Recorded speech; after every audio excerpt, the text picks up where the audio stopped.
delighted to see you here tonight at Dartington for the Social Justice Dinner. Just be good to get a few kind of headlines, the kind of things you'd be talking about tonight. Well, I've come to Dartington really to talk about the things that have become the major centre of my working life, which is the whole issue of energy poverty and how it links to the climate crisis that the world faces tonight, and what business can be doing about that. My whole thing has always been that business and the communities in which it operates are inextricably linked, and they hold a responsibility to each other.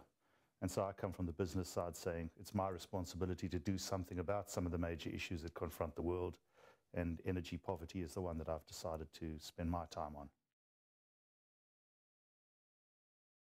Well, in 2002, I got a phone call from the World Economic Forum from Dr. Pamela Hartigan, who's now at the Skoll Centre for Social Entrepreneurship at Oxford University, asking me to accept my nomination as a fellow of the Schwab Foundation for Social Entrepreneurs. And I had to ask her what a social entrepreneur was. At the time, I'd never come across the term, and so I certainly didn't set out to do that. But I have been recognized as a social entrepreneur by one of the world's leading organizations.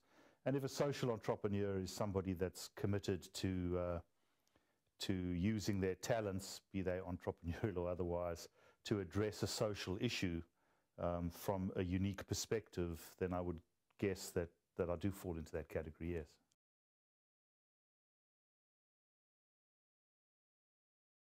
Well, I was born and raised in South Africa. So any attributes I might have as a social entrepreneur, I guess, would be driven by being white and of a certain age in South Africa, and having been brought up in a system that really was one of the most wicked systems devised on this planet over certainly in the last couple of 100 years. And I really was raised fairly unconscious of what was happening around me, until as a teenager I went into a township for the first time, taken there by my great friends, the Watson brothers, who've become such world-famous people in South Africa for their fight against apartheid, and was shocked at what I found. And generations of my fellow countrymen were denied opportunity to become engineers or businessmen or anything that they could be, as a result of the system. And I think that allied to my wish to be in business and my talent for business always has led me to wanting to do more than just make money. One of the scorecards for business, of course, is the bottom line financial return to the organization and its shareholders. But I passionately believe, and I think that's probably where it comes from originally, that there's a much bigger scorecard. My great friend and mentor, the late Anita Roddick, always said business measures the wrong things, and I completely concur and agree with Anita on that. We certainly do. Giving advice to people about how to be social entrepreneurs or entrepreneurs, I always found so difficult. I personally think that sort of aptitude or wish to embrace change, which is really what entrepreneurs constantly want to do, is not something that everybody's born with. You know? So be certain, of course, that you're going to be comfortable as a change agent, because that's what entrepreneurs really do. And if you feel that you can be comfortable in that environment, that's the very first thing. After that, I think that I haven't always trusted my own instincts enough in some of these areas, and have perhaps been swayed by the views or perceptions of others. And so anybody going into this field, I think that by formally studying it, you're giving yourself all of the tools to be able to really embrace whatever your particular issue might be from a much better informed perspective. But ultimately, trust your own gut would be, once you've considered all of the options, trust yourself.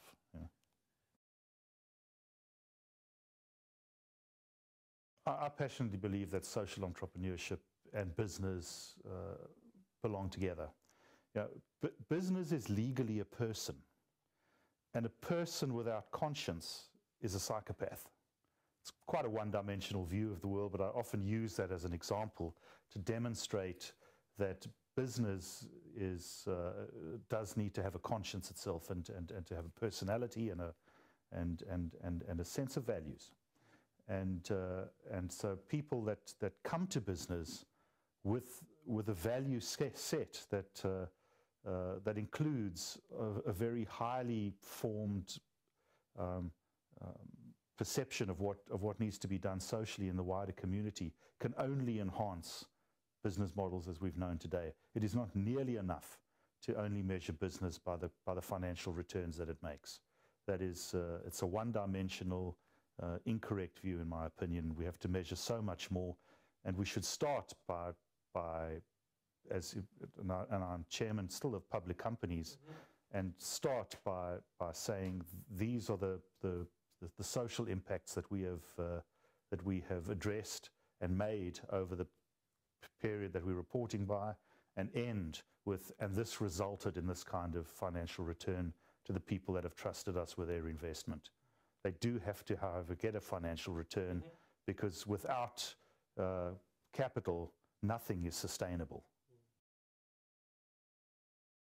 I've been mentored and inspired by a lot of people, some obvious and some not so obvious, and I've been unbelievably fortunate over the duration of my career to date to seem to meet people that were just the right coaches to meet at that part of the journey. My mother was an extremely important person. She only went to university when I was about 12, and ended up as the president of the South African Teachers Association and writing the grammar books that are still taught by, and in fact at the age of 75 now, is busy writing a new grammar series for the South African syllabus for people learning English that would be a second language for them, which is mostly the black kids in South Africa. So I'm extraordinarily proud and have always been very, very influenced by her. A businessman in Port Elizabeth, South Africa, called Jeff Dakin, who was the president of South African cricket,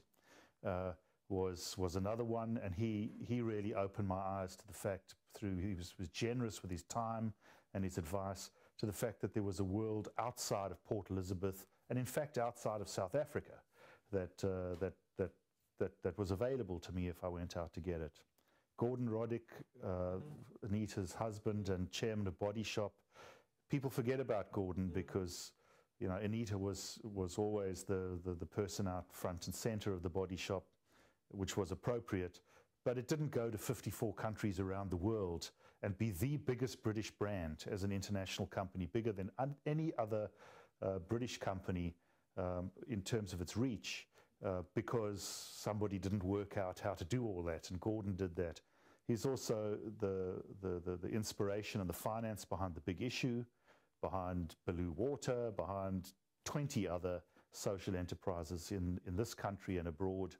And just his generosity of spirit and his commitment to issues that he believes to be right remains and has been incredibly inspiring to me. He's been an unbelievable friend and ally.